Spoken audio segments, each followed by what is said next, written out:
Þetta er verkefni 2 í PowerPoint í hálfhlutanum. Þetta er liður númer 4. Ég ætla að setja síðu, haus og fót á glærurnar. Ég smelli hérna í header og footer og ég er búin að flýta aðeins fyrir mér og skrifa hérna inn í fót saman gegn matarsóun.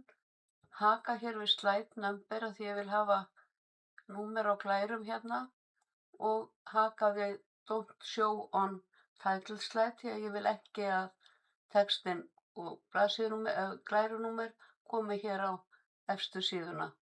Og hérna í Notes and Handouts haka ég hér við Update Automatically og vel Icelandic. Ég er að vinna þetta verkefni 14. júlí 2026, það kemur þetta svona. Ég haka hér við Page Number, skrifa nafnið mitt og skóla hér. Og ég segi Apply to All. Þá kemur þetta hér á allar glærur. Við sjáum svo á sýnishorninu PDF-skjalinu hvernig Notes eða Handouts kemur út.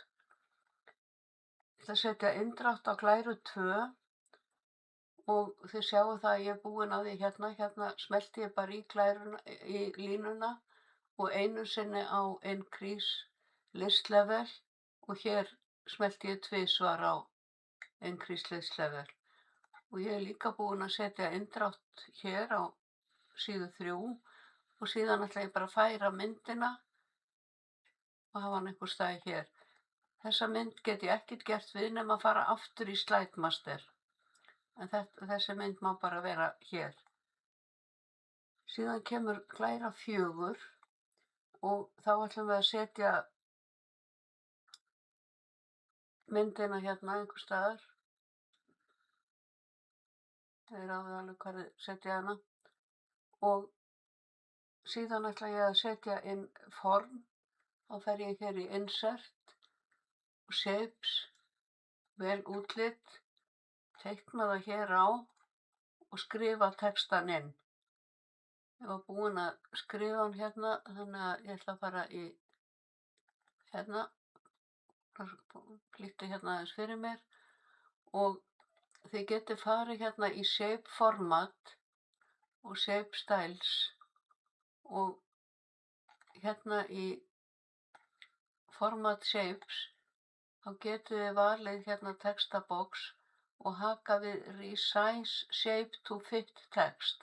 Þá passar textinn inn í formið og ég get minnkað eða stækkað og það bara helst hérna. Loka þessu.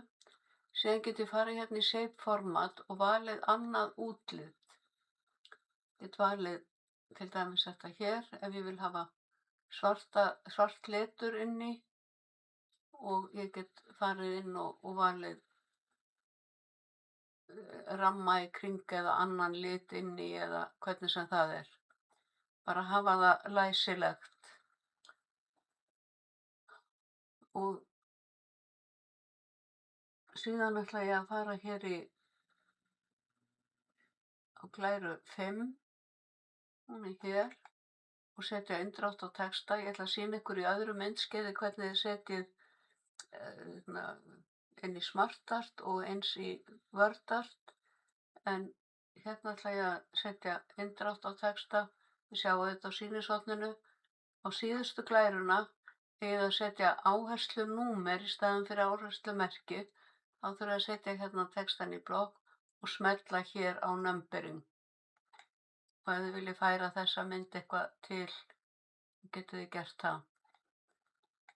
Ég ætla að vista.